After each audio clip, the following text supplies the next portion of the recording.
l'évangile d'aujourd'hui, lundi. Mes chers amis, alors, dimanche a été extraordinaire. Déjà samedi soir, on a célébré ensemble au Val de Grâce, très bien accueilli. Le matin, ça a été extraordinaire avec les chœurs grégoriens de Paris. Je vous invite. Alors, le matin a été une fois pour le carré, c'était magnifique.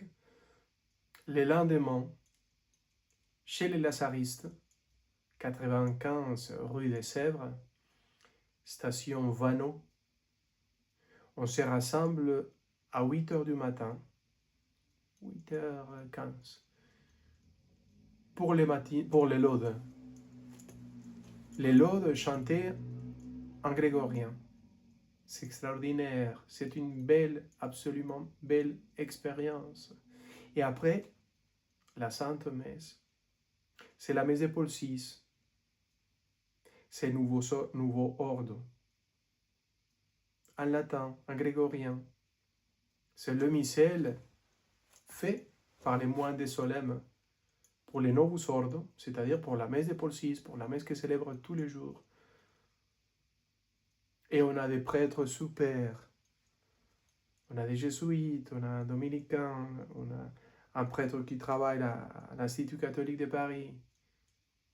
Moi-même, comme voilà, serviteur. La messe, c'est tellement une expérience magnifique. On se rassemble, on chante le grégorien. Venez, venez. Alors, je sais que c'est très tôt. Pour nous, 9h du matin, c'est normal, mais ici, c'est beaucoup plus difficile. Alors, venez. Ça vaut la peine. Je vous encourage. La messe, les laudes, et les soirs, à Saint-Sulpice, à 17h30, dans la chapelle du Saint-Sacrement, la chapelle de la Vierge, qui vient d'être restaurée. Le Père nous reçoit d'une manière très gentille et on chante ensemble aussi les vêpres. Venez, vous pouvez venir et si vous venez avec du temps, on vous donne même la partition pour que vous chantez avec nous.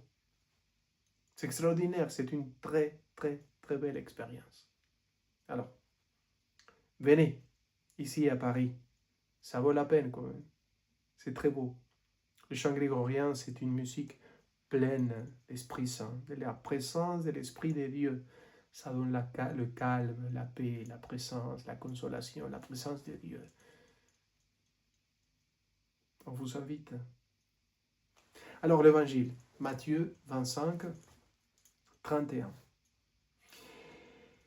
En ce temps-là, Jésus disait à ses disciples, quand le Fils de l'homme viendra dans sa gloire, et tous les anges avec lui, alors il siégera sur le trône de gloire. Toutes les nations seront rassemblées devant lui, et il séparera les hommes les uns des autres, comme le berger sépare les brebis des boucs. Il placera les brebis à sa droite et les boucs, c'est comme ça qu'on dit, à sa gauche. Les chèvres, quoi. Alors le roi dira à ceux qui seront à sa droite, venez les bénis de mon Père. Recevez en héritage les royaumes préparés pour vous depuis la fondation du monde, car j'avais faim et vous m'avez donné à manger. J'avais soif et vous m'avez donné à boire. J'étais un étranger et vous m'avez accueilli. J'étais nu et vous m'avez habillé. J'étais malade et vous m'avez visité. J'étais en prison et vous êtes venus jusqu'à moi. Alors les justes vont lui répondre, Seigneur, quand est-ce que nous avons vu? Tu avais donc faim, nous t'avons nourri, tu avais soif et nous t'avons donné à boire, tu étais un étranger et nous t'avons accueilli, tu étais nu et nous t'avons habillé, tu étais malade ou en prison, quand sommes-nous venus jusqu'à toi? Et le roi leur répondra, Amen, je vous l'ai dit, chaque fois que vous l'avez fait à l'un de ses plus petits frères, c'est à moi que vous l'avez fait. Alors il dira à ceux qui seront à sa gauche, allez-vous loin de moi, vous les maudits, dans le feu éternel préparé pour le diable, ses anges, car j'avais faim et vous ne m'avez pas donné à manger. J'avais soif et vous ne m'avez pas donné à boire. J'étais étrangère et vous m'avez accueilli.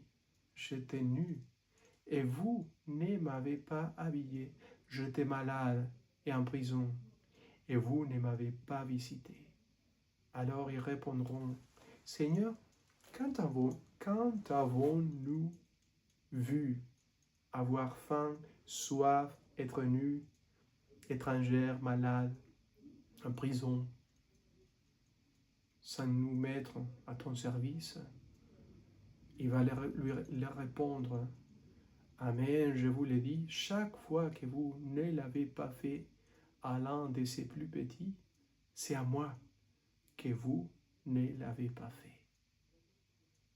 Et ils s'en iront, ceux au châtiment éternel, et les justes à la vie éternelle. Acclamons la parole de Dieu. Quand je vois la patience que vous avez pour écouter ma manière de lire, je vois que c'est déjà la théologie de l'hospitalité. Pour moi, le fait de prononcer, il y a tellement de mots difficiles à prononcer, mon Dieu. Il y a tellement de choses difficiles à lire. Parce qu'une chose, c'est la manière comme on lit les textes, et encore la prononciation, c'est encore une autre chose. C'est très différent. Quand vous regardez en espagnol, cela qui est écrit, on va lire la même chose. Mais en français, ça change. Donc, déjà, la théologie de l'hospitalité, je l'ai reçue par vous. Parce que vous écoutez ma manière de lire l'évangile et vous les comprenez quand même. Ou vous faites comme si vous comprenez. Parce que moi, je sais que c'est pas facile à entendre sa propre langue prononcée d'une manière imparfaite. Merci. Donc, première chose, c'est ça qu'il faut faire, quoi. On n'a pas besoin de beaucoup d'explications, d'exégèse, ou d'analyse critique du texte pour comprendre. C'est là que notre Seigneur est en train de nous dire. C'est clair. La charité, la miséricorde, l'amour pour ceux qui souffrent, pour ceux qui sont dans la solitude, pour ceux qui n'ont pas quelqu'un qui leur appelle, qui leur visite, qui leur dit « N'ayez pas peur, tu n'es pas seul ». Il y a des gens qui souffrent faim, soif, oui. Et aussi, il y a beaucoup de gens qui souffrent la solitude.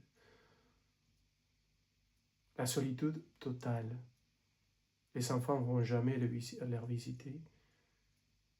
Jamais un appel téléphonique. Jamais un WhatsApp pour dire « alors on y va, on va parler ». Jamais quelqu'un qui vient lui dire « on y va, tu n'es pas seul ».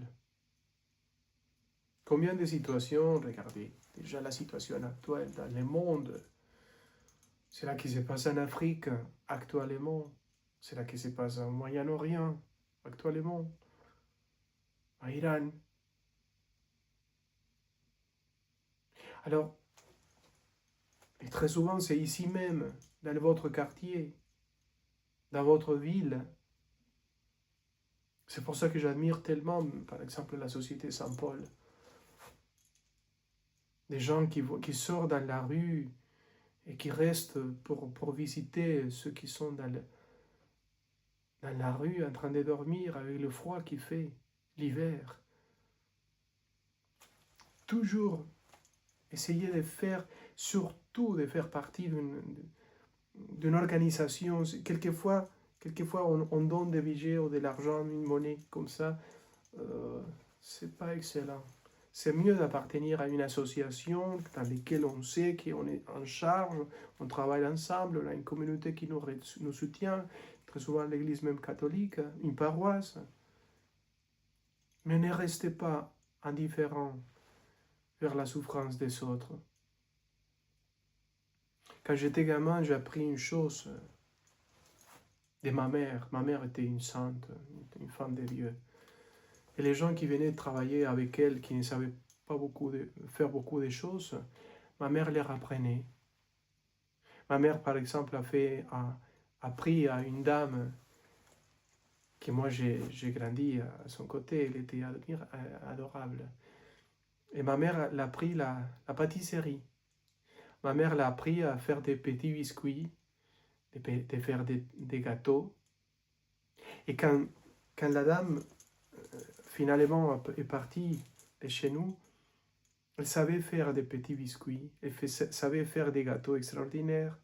Elle a dépassé ma mère beaucoup plus, elle faisait des choses meilleures que ma mère même. Et elle a fini par faire son petit travail, son travail au début tout simple. Elle s'est mise à travailler jusqu'à sa mort. Et moi, je l'aimais comme une maman. Donc, c'est parce que ma mère l'a appris à faire des petits biscuits qu'elle a pu faire ouvrir doucement une petite boulangerie. Au début, elle vendait à ses amis, aux voisines, etc. Et c'est à partir de là qu'elle a commencé à travailler, à travailler à ça. Elle a fini par avoir une pâtisserie, petit à petit. Ma mère l'a même appris à comment gérer l'argent, à comment être très sérieuse dans l'organisation de l'argent. Et cette dame a été pour nous une maman qu'on a aimée depuis toujours et qu'on a vu comment elle s'est développée. Et c'est ma mère, sans rien dire, sans rien dire, mais voilà, non. D'une manière simple, elle lui a appris comment vivre un travail pour se développer. Quand j'étais gamin, moi j'ai entendu beaucoup d'elle. Il ne faut pas seulement donner les poissons, il faut aussi enseigner à faire la pêche.